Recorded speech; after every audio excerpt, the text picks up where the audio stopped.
E aí, pessoal, tudo bem? Eu quero agradecer as correções que vocês estão me mandando. Eu recebi a correção de num vídeo meu a respeito da data em que essas províncias aqui elas reivindicaram soberania, que volta lá para a data da ocupação da Crimeia. Depois eu fui dar uma pesquisada nisso e é verdade, toda vez que vocês me corrigem, eu melhoro, eu evoluo. Eu não tenho vergonha de dizer que eu coloquei informação errada, porque eu acho que eu só posso garantir que eu coloco informação honesta. Eu falo aquilo que de fato eu estou enxergando, limitado à minha perspectiva, limitado à minha capacidade de enxergar. Eu falo exatamente aquilo que estou enxergando, porque eu preciso desabafar, porque eu preciso contar o que eu estou vivendo para alguém. Obrigado por me acompanharem nessa. Então, quando vocês corrigem um erro que eu cometo, eu fico feliz porque eu aprendo, eu melhoro, e eu estou aberto a aprendizado, e eu estou pesquisando constantemente, porque eu quero entender o mundo onde eu vivo. Eu não consigo não fazer isso. Então, tomem nota das besteiras que eu cometo, me mandem, eu vou pesquisar a respeito, e eu agradeço muito por essas correções. Quando você fica afetadinho, quando você fica putinho, magoadinho com alguma correção, você desperdiça uma oportunidade que uma pessoa te deu de graça, de evoluir, de melhorar. Segundo ponto, é muito engraçado como o caos ele revela os heróis, o caos ele mostra quem é realmente bom e preparado, e revela os burros e incompetentes também, né? Então a gente precisou de uma pandemia para descobrir que um percentual considerável dos nossos médicos não faziam ideia do que estava acontecendo, porque eles de fato acreditavam em cloroquina, eles de fato acreditavam em remédio de verme para matar vírus, e aí você se surpreende com o quanto a gente sofre com fraud feeling, achando que a gente está enganando os outros, mas tem gente que não consegue nem ter esse sentimento de fraud feeling de tão burro que é. Essa água aí, a Lana que tá batendo na piscininha. Hoje eu postei nas redes sociais, olha que bizarro isso. Eu postei nas redes sociais uma historinha que diz que o Putin ele tá ganhando a guerra. E porque ele ganhou muita coisa. E aí veio um comentário do tipo: eu acho absurdo defender a Rússia que tá oprimindo um país que já passou fome. Eu falei, não, pera.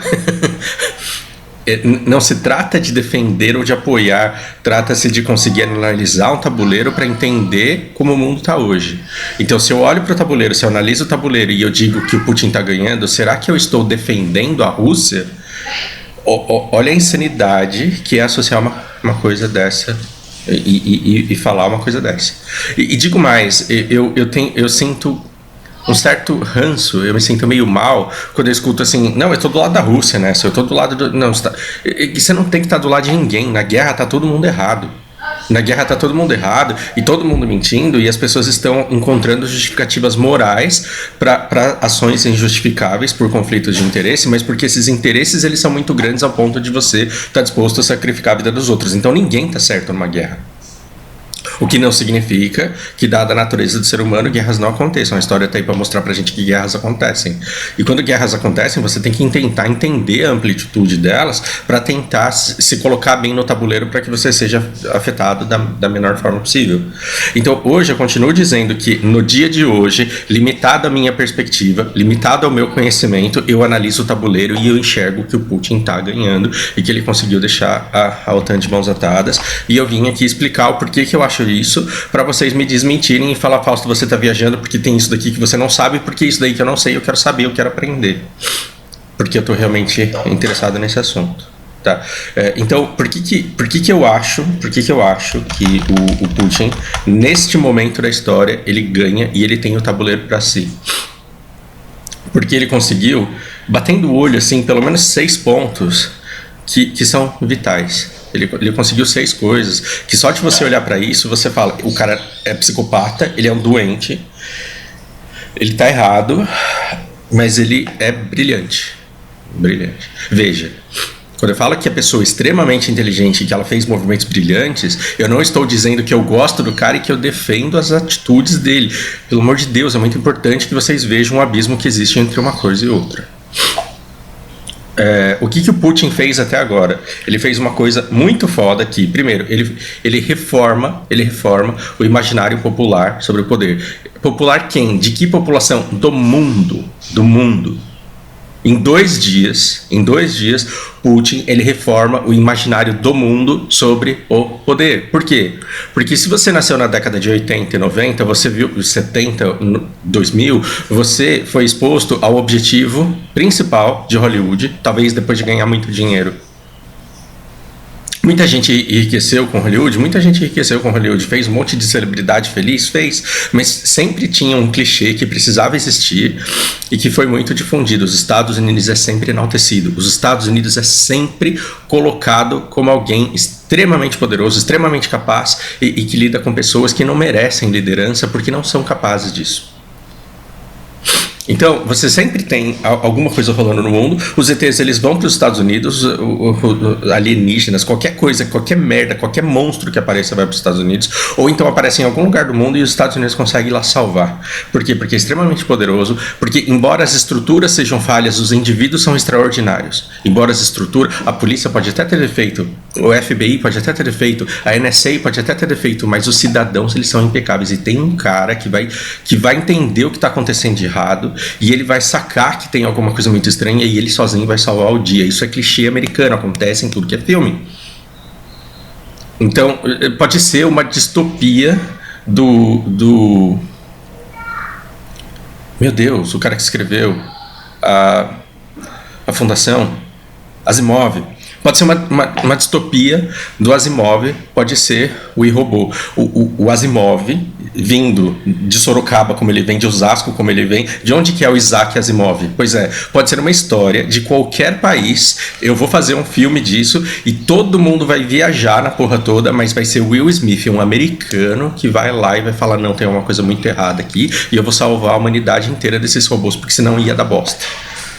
Pode ser o Matrix, o The One escolhido num programa, numa simulação, ele vai ser um cara que mora em Nova York, né? A cidade dele. É um cara que mora numa grande cidade americana. E você começa a associar isso. Então, quando você pode enaltecer a cultura estrangeira, pode. Na década de 70, 80, existia um certo fascínio sobre as artes marciais japonesas. E aí o que você faz? Você cria o Karate Kid, que é... Se eu pegar um mestre japonês e fizer esse mestre japonês e ensinar o cara mais retardado, mais imbecil, mais desengonçado, mais franzino, desde que ele seja americano, o Daniel San, ele vai aprender a fazer um negócio assim que ele vai chutar um colega dele americano, mas ele vai lá pro Japão, ele vai lá em Okinawa, ele vai lutar contra o lutador mais proeminente de Okinawa, que é o berço do karatê, e vai dar uma surra no cara. Por quê? Porque ele é americano. Esses clichês eles ficam, e aí você olha pro japonês e você fala, nossa, um mestre mais tadinho, né? Não dava um tiro de 12, esse velho aí já era também. Então até as coisas que você enaltece foram colocando no seu subconsciente que os Estados Unidos é foda, que os Estados Unidos é imbatível, e se precisa de uns alienígenas para dar um pouco de trabalho nos caras do FBI e da NSA, como que vai nós do exército brasileiro, pintadores de calçada, como que a gente vai desafiar o poder deles? Então, eles têm bombas atômicas, sim, eles têm grandes aparatos, eles têm grande tecnologia, sim, mas isso é muito exponenciado na propaganda, de maneira que a gente acha que eles podem cobrir qualquer espaço no território global sem o mínimo esforço, porque eles têm controle de tudo. Isso sempre foi uma grande mentira, mas sempre permeou o imaginário popular. De quem? Dos brasileiros? Não, da Terra, do planeta. Todo mundo olhava para os Estados Unidos e falava, cara, com os Estados Unidos ninguém brinca. E se os Estados Unidos vai e faz o MOTAN, a NATO, e ele tem países principais, vai se expandindo e chega a 30 países que são protegidos por eles, então esses caras você não segura. Por quê? Porque os caras têm muito poder bélico. E aí, o que aconteceu?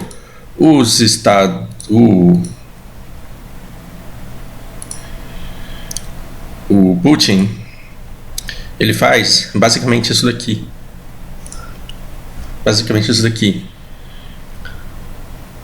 Né?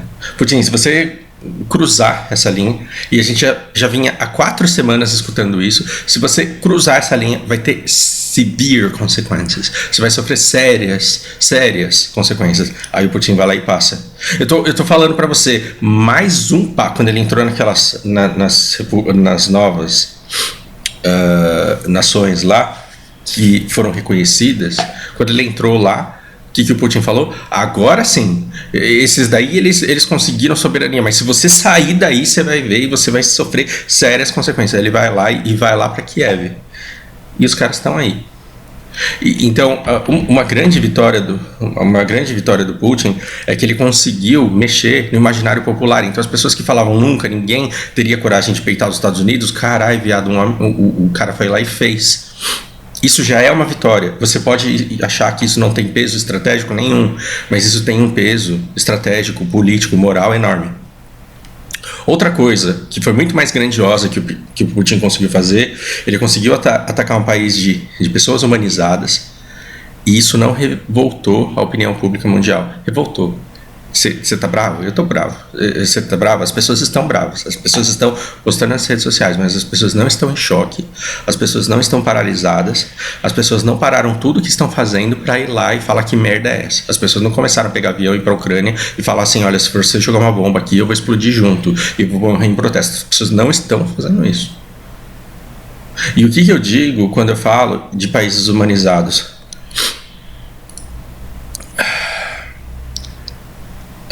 Ataques aéreos que aconteceram nas últimas 48 horas.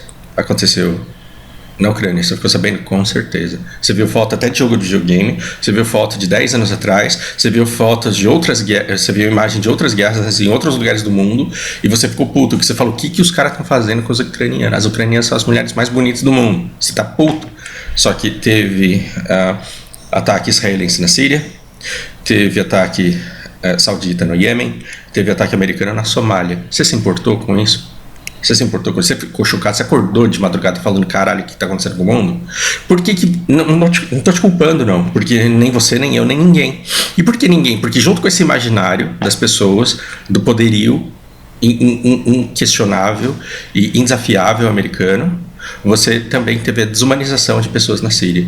Porque quando você fala, caiu uma bomba numa escola síria, um monte de criança morreu, você fala, mas é os caras da Síria, né? O pessoal lá se mata, mas só tem homem-bomba naquele lugar. Os caras ali só se matam mesmo. E o Iêmen? Mas no Iêmen é um bando de fudido, né? É a mesma coisa de você chegar no Brasil, no jornal brasileiro, e falar assim, um morador da Cracolândia foi executado. Você vai olhar pra isso e vai falar, pô, também, né? Por quê? Porque o morador da Cracolândia, o morador do Iêmen, da Síria, da Somália, eles já foram desumanizados há muito tempo. Agora, quando você fala assim, um jovem do Itaim levou um tiro na perna, aí não. Aí você vai querer saber quem que deu esse tiro, porque, porra, não pode. Então, quando cai uma bomba na Ucrânia, você fala, não, que porra é essa? Só que, o que você tem aqui? Aqui você tem uma rota de gás e de petróleo. Onde mais tem rota de gás e de petróleo? Tem todo o óleo que precisa sair daqui, dar volta pelo mar aqui, passar por esse canal aqui para ganhar o mundo aqui. Essa treta toda está acontecendo porque a Ucrânia é um ponto estratégico de transporte de gás e de combustível, de uma série de coisas, ao ponto que os dois lados estão tão interessados, mas tão interessados nessa região que estão dispostos a brigar por eles.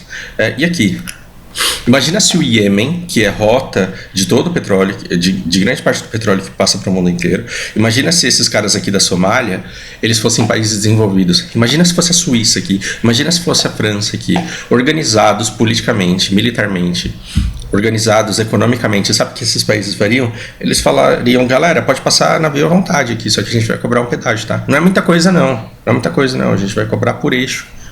Igual a pedágio. Não, a gente vai cobrar por metro cúbico, por tonelada cúbica, a gente vai cobrar por tonelada cúbica. Você está disposto a pagar isso daqui? Não. E é por isso que você prefere um estado completamente desolado, sem governo, sem nada, sem absolutamente nada. É por isso que você prefere um estado completamente devastado.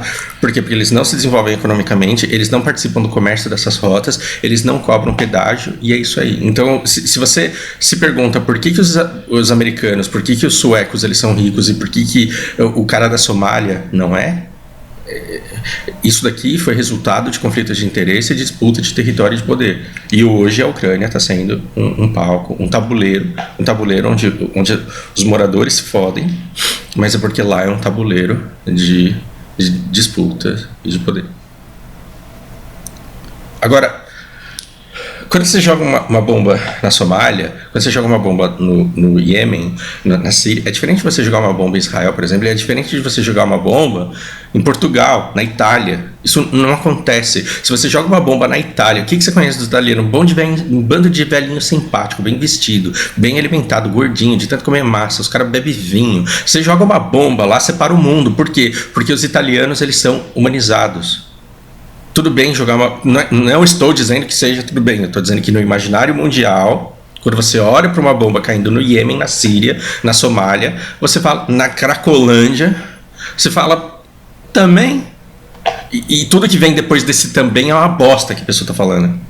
Quando você fala assim, olha, caiu uma bomba na Síria, no Iêmen, na Somália, a pessoa para quem você contou isso, ela vai falar assim, também, e qualquer coisa que venha depois desse também é uma merda que a pessoa está falando, porque não existe nada de inteligente que possa ser colocado depois dessas reticências. Não existe nada certo que possa vir. O máximo que você poderia dizer é uma infelicidade que essas pessoas tenham nascido no lugar errado e não consigam apoio para sair de lá. Isso você poderia dizer. Agora, o que vem depois desse também, mas lá os caras votam no PT, os caras são comunistas. Esse é o cidadão, não é o brasileiro, esse é o cidadão global hoje. Só que os ucranianos, eles são beleza padrão, são pessoas altas, brancas, olhos claros, cabelo loiro. Você olha para eles e você fala, cara, que povo parecido comigo, sendo que eu sou japonês, né? Sendo que quem tá do meu lado aqui é pardo. Você olha assim e fala assim, não, eu me identifico com essas pessoas. Você não se identifica com o cara da Somália, com o cara da Síria, mas de turbante. Quando você olha para um cara da Ucrânia, você fala assim, não, esse daí é dos meus. Eu beberia cerveja com um cara desse. Então, não é qualquer pessoa que consegue jogar uma bomba em cima de uma pessoa humanizada e sair bem na fita. Isso é uma vitória do Putin. O Putin, ele, ao invés de matar um cara na Cracolândia, ele foi lá e deu um tiro na perna dos caras no jardim, de um cara que nasceu nos jardins de São Paulo ali. E todo mundo olhou pra ele e falou... Fez a egípcia. Fazer a egípcia nunca fez tanto sentido. Eu olhar pro lado e fingir que não viu. É o que o mundo tá fazendo hoje. Então, isso em si, você não tem como questionar. Por mais que todas as propagandas queiram pintar o Putin como sendo um demônio, e ele é mesmo. Por mais que todo mundo queira pintar essa guerra como errada, e essa guerra tá errada, você não pode questionar que o Putin ele consegue uma vitória na Europa quando ele joga bomba, quando ele explode coisas na Ucrânia, e as pessoas falam, carai, e agora? Essa é uma vitória. Outra coisa que ele conseguiu fazer, ele conseguiu atar as mãos da OTAN, enfraquecer a imagem da OTAN. Então ele se preparou tanto, ele armou tanto o tabuleiro, ele falou assim, olha, eu já estou sofrendo sanções desde 2014. Eu tenho reservas, eu tenho dinheiro acumulado. Eu tenho uma produção muito grande de petróleo, de gás, de carvão. E se eu precisar vender para pagar minhas contas, eu consigo vender para a China. Isso feito, quando eu fizer alguma loucura aqui, os caras eles vão me impor severas sanções e eu tenho que sobreviver a essas sanções. Quando os Estados Unidos falou assim, vamos impor severas sanções que já estão sendo tomadas, o Putin falou, eita, desculpa gente, eu estava brincando. O Putin fez isso? Não. Ele falou, se alguém entrar aqui vai tomar porrada. Então, o que ele fez? Atou a mão da OTAN, reforça, cada hora em que a OTAN não faz nada, a cada hora que a OTAN não faz nada e ela não pode fazer nada, ela reforça o imaginário popular a respeito de poder e ela demonstra o quanto a OTAN está de mãos atadas porque ela só tem essas sanções. Por quê? Porque a maneira como o Putin ele entra na Ucrânia faz toda a diferença. Ele não entrou matando civil, ele não entrou ocupando território, ele não entrou dando tiro, porrada e bomba em todo mundo. Ele entrou é mentira, é claro que é mentira, mas a justificativa, o argumento é que ele estava entrando convidado por 2 países para protegê-los. E ele só foi até a capital para desmilitarizar o país, porque esses países não conseguem dormir tranquilos de medo do poderio militar ucraniano. Então, a temática, as justificativas, as mentiras contadas para que uma guerra exista, elas foram tais que a OTAN, para atacá-lo, para entrar no território ucraniano, ela precisa romper tratados e aí ela vai ter que pagar a conta e ela vai ter que levar a culpa de ter entrado errado no combate. Ou seja, o Putin não só ele fez um movimento de mestre, como ele tirou o turno do outro. Porque até então o turno era... os Estados Unidos era o dono da bola. Quer dizer, a OTAN era a dona da bola, porque ela colocou um monte de arma, colocou um monte de coisa na Ucrânia e falou pro Putin: você não é doido de entrar aqui. Você não é doido de entrar aqui. E eles estavam ganhando força com isso, porque a Rússia estava puxando tropas daqui da China, estava levando para a borda, estava se movimentando aqui, entrou em Belarus e estava tudo bem, ele ter entrado em Belarus, ele estava com tropas aqui em cima, e aí os Estados Unidos estavam gritando pro mundo inteiro: os caras vão atacar, hein, os caras vão atacar, hein, Estados Unidos, a Rússia é vilão, os caras vão atacar, os caras vão fazer isso. Dizendo isso sem necessariamente acreditar que o cara ia ser doido, porque quando ele entrasse ele ia estar errado, e aí a OTAN poderia tomar sérias medidas, não só sanções econômicas, poderia tomar ações militares contra ele. E ele estaria errado, e ele teria que arcar com isso. Porque se o cara invade, nos termos que os Estados Unidos esperavam que ele invadisse, ele podia, a OTAN podia jogar bomba no território russo e tá tudo certo, porque nada mais eles estavam fazendo do que retaliando uma iniciativa que foi tomada. Muito poderio militar poderia ser usado contra essas tropas, numa tentativa de se eles tivessem entrado de jeito errado. Só que como eles entraram no jeito estrategicamente brilhante, e depois eles falaram: a gente não vai matar civil, a gente vai destruir bases militares, baterias antiaéreas, a gente vai destruir porta-aviões, avião, a conversa foi outra, e o mundo falou: cara, não tem o que fazer. E aí o que os ucranianos fizeram? Os ucranianos, eles pegaram as armas que os Estados Unidos deram, com o treinamento militar que os Estados Unidos deram, jogaram no chão e saíram correndo. Teve os caras que falaram: eu não arredo o pé e eu vou morrer lutando. Teve, esses caras morreram. São poucos. Se você pegar todo o exército ucraniano e ver quantos foram que morreram batalhando para segurar suas posições, os números foram mínimos, e eles morreram por opção deles. E uma coisa é quando o exército está fugindo, o exército russo ir metralhar os caras nas costas, bombardear os caras nas costas porque quer matar. E o Putin, ele está dando todos os indícios de que ele não quer matar e que ele está aceitando a fuga das pessoas. Então vamos lá, vocês viram o pessoal saindo de Kiev, formando 800 km de congestionamento para chegar nas fronteiras com a Polônia, e se o Putin ele quisesse exterminar pessoas, tal Hitler, ele entraria metralhando, bombardeando as estradas e matando as pessoas. Aí você acha que a OTAN ia estar de braços amarrados? É claro que não. Se eles começam a metralhar civis e matar civis e a exterminar pessoas, aí a OTAN tem o turno dela de entrar numa guerra salvando o mundo. Mas não. O exército russo, ele tá entrando e falando pro cara assim: o que você quer fazer? Ah, eu quero jogar minha arma no chão e me juntar a vocês. Não, se você vai juntar a gente, vem com arma. Eu quero morrer lutando. Então tá, toma um tiro e morre. O que você quer fazer? Eu vou largar a arma e sair correndo. Corre. Quando o Putin ele dá essa liberdade para as pessoas fazerem isso, ele não consegue levantar uma revolta de opinião pública no mundo que o coloque como um demônio que precisa ser parado imediatamente. Logo, a OTAN ela não tem apoio, porque assim, quando você vê imagens de tanques atropelando carros de civis de década atrás, de anos atrás, e você tenta alguma coisa atual que mostre crueldade nua e crua, para que você possa tomar uma atitude para salvar as pessoas disso, aí você consegue a opinião e apoio do mundo inteiro para conseguir fazer isso. Mas quando você vê o exército entrando e deixando todo mundo indo embora, e as pessoas da Ucrânia putaças falando assim: porra, vou ter que sair da minha casa, vou ter que ir pra Polônia, sei lá quando que eu volto. Mas o cara tá ainda indignado porque ele tá tendo que sair da terra dele. Eu também ficaria. Se chega uns tanques aqui, eu tenho que ir pra São Paulo. Puta, eu iria puto. Mas é diferente de eu ir com o olho arregalado, com medo de tomar um tiro nas costas. Você vê os ucranianos em retirada, abandonando as suas casas, eles não estão com aquele olhar de pavor de quem está evitando ser morto a qualquer momento. Eles estão fazendo um movimento tranquilo. E isso é estratégia do Putin. Isso é estratégia de mais alta inteligência. E digo mais, o exército russo está dizendo para as pessoas: ou você evacua e evita o risco de tomar uma bala perdida de graça, ou você fica aí mesmo, porque a gente só quer atacar pontos militares. Aí a sua avó, que não quer sair daquele apartamentinho com quem ela viveu com seu avô que faleceu, tadinho, sua avó fala assim: eu posso ficar aqui, minha neta? Eles não estão expulsando a gente, não? Não, vó, eles falaram que se você quiser ficar, pode, mas aí você vai correr o risco de tomar uma bala perdida. E aí a sua avó ucraniana começa a chorar e falando assim: não, então eu vou ficar aqui. Se eu posso sair para comprar pão, eu prefiro ficar aqui na minha casa. E aí o exército russo tá falando: beleza, tudo bem, só toma cuidado, fica longe da janela. Como que você levanta uma revolta popular suficiente para empurrar a OTAN para começar a tacar bomba nesses caras se eles estão tendo esse nível de ocupação lá?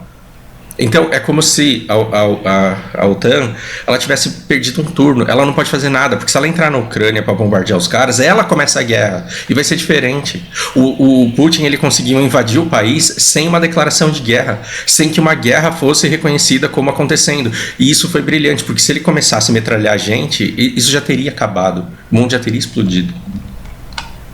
Bom, como se terceiro, esse vídeo vai ficar enorme. Quarta vitória do Putin, ele salvou a padaria. O que é a padaria? A Rússia, a economia russa. A economia russa. Você tem 40% do PIB. Me corrijam aí, tá? Fiquem à vontade para dizer as merdas que eu tô falando.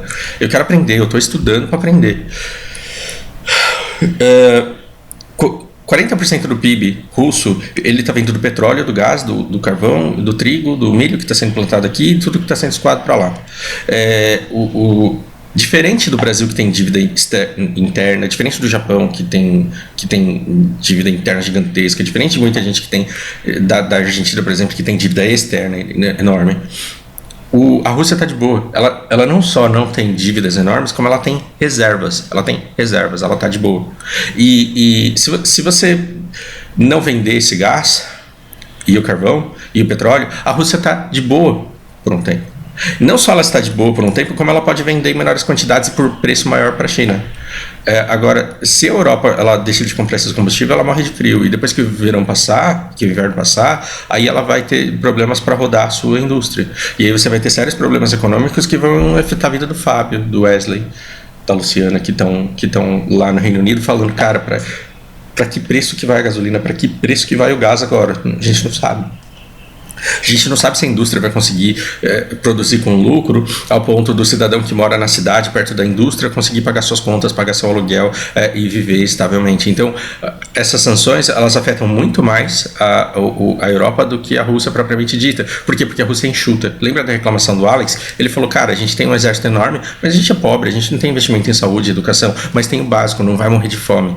Não tem um poder de consumo como o americano, mas ele tem o essencial e é um país que vai continuar por muito tempo. E o que é salvar a padaria? Salvar a padaria é o Putin chegar, é a OTAN chegar na padaria Rússia e falar, eu vou impor severas sanções a vocês, vou impor severas sanções econômicas com vocês, eu vou tirar vocês do SWIFT, do sistema bancário, eu vou parar de comprar coisas de vocês. Isso ela tá no discurso, mas na prática, o que ela fez? Ela impôs severas sanções, exceto para energia ela compra. Exceto para energia, então ela continua comprando petróleo, continua comprando gás, e isso equivaleria a eu querer fuder com a vida do meu vizinho, chegar na padaria dele e falar assim, escuta, eu não compro mais nada aqui da sua padaria, tá bom? Você tá fudido também, você vai falir, porque eu não vou mais comprar pão, eu não vou comprar mais nada aqui da sua padaria, exceto pão, pão é compra. Então eu tô na Rússia, ela fala, eu vou acabar com você, eu não compro mais absolutamente nada aqui, exceto pão, me vê 6. Enquanto a OTAN não sabe o que fazer, enquanto aquela tensão acontece, o gás e o petróleo, eles continuam escoando por aqui. Esse gasoduto que ia direto para a Alemanha não está sendo usado, mas ele também já não estava. Ele não vai ser mais inaugurado como iria, como uma sanção econômica. Estava todo mundo com o cu na mão no OTAN. Estava todo mundo com o cu na mão na OTAN, porque eles não sabiam o que a Alemanha ia fazer. Quando a Alemanha falou assim, não vou mais comprar gás russo pelo meu novo gasoduto que eu paguei, que eu gastei uma fortuna para comprar gás direto deles, eu não vou comprar mais como sanção a eles, a OTAN respirou aliviada e falava, caralho, imagina se a Alemanha dá para trás, se a Alemanha dá para trás, nós estamos fodidos. Mas não aconteceu. Só que tudo bem, porque já não estava comprando antes mesmo. E aí o Biden ele vai num outro discurso e ele fala assim, eu digo mais, eu nunca mais faço um Pix para você, nunca mais te pago no débito. Toma aqui R$10. Porque eu vou tirar você do SWIFT, do sistema bancário, isso vai te fuder, vai foder pobre, que dependia do PayPal para cobrar pela aula e pelo pacote de pezinho que vendia. Agora, a Rússia, ela fala, tudo bem, não precisa me pagar pelo SWIFT, não, me paga em barra de ouro, tá tudo certo. Por quê? Porque enquanto alguma coisa está sendo comprada, essa coisa que é comprada ela é paga. Se ela não vai ser paga pelo sistema SWIFT, vai ser paga de outro jeito. Não tem problema, me manda ouro. Problema nenhum. Então, toda essas sanções, todas essas sanções que os Estados Unidos e que a OTAN tinham para aplicar contra a Rússia, elas estão sendo humilhadas, porque o poder delas é muito baixo, e as pessoas estão falando, pô, mas é o terceiro discurso que você me fala que você vai impor severas sanções. Por que não impõe logo? Não, calma, a gente tá vendo. E a gente impôs as sanções. Não, peraí, ó, deixa eu consertar o meu discurso, porque eu sou velho. Peraí que eu sou velho. Ó, eu já apliquei as sanções severas, e foram muito severas. E a Rússia vai sofrer, sim, isso ao longo das décadas, dos tempos. Os caras estão falando, não, cara, você precisa tirar eles de lá agora, você precisa fazer alguma coisa que tem impacto sobre eles agora. Não, mas já vai ter, você tem que ver que demora um tempo aí. A OTAN está sendo humilhada em sua imagem porque nenhuma das medidas que ela está tomando até agora, amanhã... Gente, eu fiz um vídeo 2 dias atrás falando que o Putin jamais seria louco. Eu fui dormir, acordei e a gente estava na guerra. Eu estou falando que até agora essas sanções não surtem efeito porque elas não são poderosas o suficiente. E por último, essa vitória ela era a mais esperada, mas ela também é mais valiosa. Ela era a mais esperada, mas ela também é a mais valiosa. O Putin ele entrou em território ucraniano e todo mundo ficou olhando para a China e a China continuou fazendo a egípcia. O que é fazendo a egípcia? É olhar para o lado que nem um hieroglifo lá, um desenho egípcio, fingindo que nem tá vendo, falando, oi? O que tá acontecendo? Desculpa, gente, eu tava no Facebook, eu não vi a mensagem. O que você falou? O que você vai fazer em relação à Rússia? Ah, gente, deixa disso aí. Dava para pegar um cientista político, dava para pegar um historiador, dava para pegar um cientista geopolítico e colocar todo mundo com um comediante e fazer um stand-up da história da humanidade, porque tá engraçado de tão trágico que tá. Porque a coisa chegou ao ponto do Talibã que expulsou praticamente os Estados Unidos, que saíram humilhados, miseráveis. O Talibã mandou uma mensagem de deixa disso, gente. Vamos respeitar a paz aí. Vamos respeitar a paz aí. O negócio tá feio. Agora, assim, significa que vai continuar assim para sempre? Não. A OTAN ela tá sem o turno dela. Você vai ter que esperar o Putin terminar o dele e ver o que ele vai fazer. E aí o mundo vai ver o que vai acontecer. Então não tem como adivinhar. Então não adianta... Não adianta você ficar vendo jornal a cada 2 minutos para saber o que está acontecendo, porque as coisas elas vão ser muito lentas. Elas aconteceram muito rápido no começo, mas a partir de agora a tendência é que elas sejam muito lentas. Por quê? Porque você precisa que toda a situação se resolva lá na Ucrânia, e aí depois você vai ter que ver qual que é o próximo passo. E qual que vai ser o próximo turno do Putin? Ele vai ter que ver como que ele vai conduzir as coisas depois de terminar o que ele está fazendo agora. Porque ele entrou e ele falou, eu vou desmilitarizar a Ucrânia. Eu vou desmilitarizar, eu vou explodir tanque, eu vou explodir aeroporto, eu vou explodir avião, eu vou desmilitarizar esse negócio. E a OTAN está falando, você não teria coragem de fazer isso. E ele continua fazendo. E a OTAN não pode parar, porque se ela entrar lá, ela vai gerar uma guerra que ela não vai conseguir parar depois. Porque todo mundo olhou para o Putin e falou, você não é louco de entrar na Ucrânia? Ele entrou. Agora a OTAN ela vai mandar as tropas lá e fala, você não é louco de retaliar, se ele retaliar o mundo acaba. Então a OTAN ela está olhando porque ela não tem competência, não é competência de conseguir fazer, mas ela não tem competência porque não é da conta dela, não é da conta dela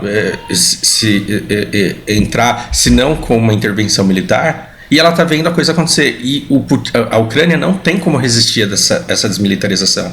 Essa desmilitarização vai acontecer. O problema é, depois que acontecer, o que você vai fazer? E aí você tem algumas opções. Algumas delas são factíveis, outras são impossíveis. Dá para ocupar isso? Dá. Só que vai a curto prazo vai fazer efeito? Vai. E a longo prazo? Não. A longo prazo vai acontecer o que aconteceu com os Estados Unidos no Afeganistão. Por quê? Porque o sentimento de nacionalismo do ucraniano é muito forte. Então ele vai falar, você quer ocupar, tudo bem, mas de vez em quando algum soldado russo vai tomar um tiro na cabeça, vai explodir um tanque por sabotagem, algum civil vai pedir ajuda porque está doente, caído, um velhinho, aí o soldado vai lá ajudar o velhinho, ele enfia uma faca no olho do soldado. E chega uma hora que cansa, né? Pô, enfiaram uma faca no olho do meu filho, eu quero que ele volte, acaba com essa guerra, acaba com essa ocupação que não faz sentido, vai custar muito caro para a Rússia, ela não tem recursos para esbanjar numa ocupação que não teria sentido nenhum e que não daria em nada. Então, se eu consigo ver isso, se muitos analistas políticos conseguem ver isso, e eu estou muito distante de ser um analista, de ser um profissional do assunto, que dirá o Putin, será que ele não sabe que ele não vai conseguir ocupar isso? Então, muito provavelmente, ele não vai. Impor controle político, será que funciona? Eu quero eleições e vai ganhar quem eu quiser? Pensa o seguinte, se entra, os seus peruanos invadem o Brasil e falam assim, a gente vai matar todo mundo, exceto se eu reformar todo esse Congresso e esse Senado. Primeiro a gente vai ficar feliz, porque assim, porra, você vai tirar todos os deputados, sério que você vai fazer isso pra mim? Obrigado, cara. Só que aí você faz uma Câmara dos Deputados, um Senado, você coloca um presidente filho de peruano lá, nada contra, um exemplo. Você deixa todo mundo peruano no Congresso. Você acha que esse governo ele vai ter legitimidade? Você acha que as pessoas. Você acha que o Brasil todo vai ficar confortável com isso? Se for melhor que o Bolsonaro, vai. O brasileiro é de boa. Mas o ucraniano, a Ucrânia não vai ser receptiva a um presidente escolhido pelo Putin. Não vai acontecer isso. Ou seja, vai ser difícil de passar, vai ser difícil de manter, vai ser difícil de conseguir apoio, vai ter sabotagem, vai ter um monte de coisa. Então, isso também não é fácil. Incorporar é impossível. Incorporar a Rússia, incorporar a Ucrânia e falar vocês são nossos, não existe. Impor nacionalismo, então, nem pensar. Gente, o Brasil ele se formou de japoneses, de italianos, de espanhóis, de alemães, de africanos, e a gente se mistura tudo, e como que a gente sente? Tudo junto, bagunçado, brasileiros. Dá pra alguém chegar no Brasil e falar assim, separa todo mundo, vai cada um pro seu canto, japonês com japonês, alemão com alemão, e aí a gente vai dividir em estados? Não funciona isso, porque todo mundo é brasileiro, e não é a nossa aparência que nos faz parecer alguma coisa. Agora, se entram os peruanos e falam assim, a partir de hoje vocês não são brasileiros mais, o Brasil nunca existiu. Imagina o Peru entrando no Brasil com uma bomba atômica e falando assim, o Brasil nunca existiu. O Brasil nunca teve brasileiros. Então é o seguinte, vocês são peruanos, a partir de agora, por favor, hablen en espanhol, porque é assim que hacemos agora. Você tá viajando, cara. Se você jogasse rota, você ia estar fazendo mercenário agora, com tributo aceso do teu lado. Você para de ser burro, isso não vai acontecer. Isso não vai acontecer, não tem como você conseguir incorporar isso e impor o nacionalismo russo na Ucrânia. Isso não vai ser feito. Agora, incorporar, já duvido, porque o mundo não vai deixar, a OTAN não vai deixar que eles estejam tão perto da Europa assim. Incorporar, expandir, então, pior ainda. A pergunta é, o Putin ele seria tão... Uma coisa é ele levar anos, uma coisa é ele levar 8 anos planejando um movimento que envolve uma jogada de mestre, que levou aquilo que ele queria, que era manter esse território livre de ocupação militar ocidental. Se isso é o que ele queria há mais de 8 anos, ele já ganhou essa guerra. Ele já ganhou, ele já conseguiu, e dificilmente ele vai conseguir fazer com que a OTAN ocupe esse espaço aqui, mantendo legitimidade. Muito difícil. Agora, se ele quiser expandir, aí ele vai ver que ele tem para trás um monte de gente insatisfeita, que pode derrubá-lo a qualquer momento, um monte de gente que pode se revoltar e querer independência a qualquer momento, e ele vai mexer com uma guerra que ele não tem dinheiro, não tem homens, não tem... Embora o exército seja grande do jeito que é, custa muito dinheiro, exige-se muita coisa, e você tem que quebrar muita lei, muito tratado internacional, e fazer muita bosta para você ter uma chance de tentar. Você tem que dar tudo que você tem para fazer uma tentativa PEN com zero face tech, sem backup. Será que o Putin faria isso? Não sabemos. Enquanto você não souber, porque na guerra tá todo mundo mentindo. É guerra de narrativa o tempo inteiro, briga de narrativa o tempo inteiro. Enquanto a gente não descobrir qual que vai ser o próximo passo do Putin depois da desmilitarização da Ucrânia, a OTAN não pode fazer nada, de acordo com a perspectiva de Fausto Nagai, limitado ao pouco conhecimento que eu tenho do assunto. A OTAN não tem grandes opções muito inteligentes que ela possa tomar, que mudem o cenário atual do jeito que ele se configurou, que mudem a posição das peças no tabuleiro do jeito que elas estão posicionadas agora. É humilhante, mas cada hora que passa mostra que a OTAN não pode fazer nada. Cada hora que passa mostra que ele está ganhando isso. E você só vai saber se você vai conseguir reverter quando ele fizer um próximo movimento. E aí esse próximo movimento pode demorar 2 semanas, pode demorar 2 meses, pode demorar 2 anos. Agora, será que ele vai conseguir fazer com que a Ucrânia seja desumanizada? Eu duvido. Mas... será que essa guerra da Ucrânia ela vai durar tanto tempo, mas tanto tempo, ao ponto de você acordar de manhã e vamos ver o que aconteceu hoje? Fulano falou bosta lá no Big Brother. Que merda, hein? Teve um cara aqui que se rebelou, explodiu uma bomba, matou um tanque russo, aí os caras foram lá e jogaram uma bomba na escola. Que bosta, hein?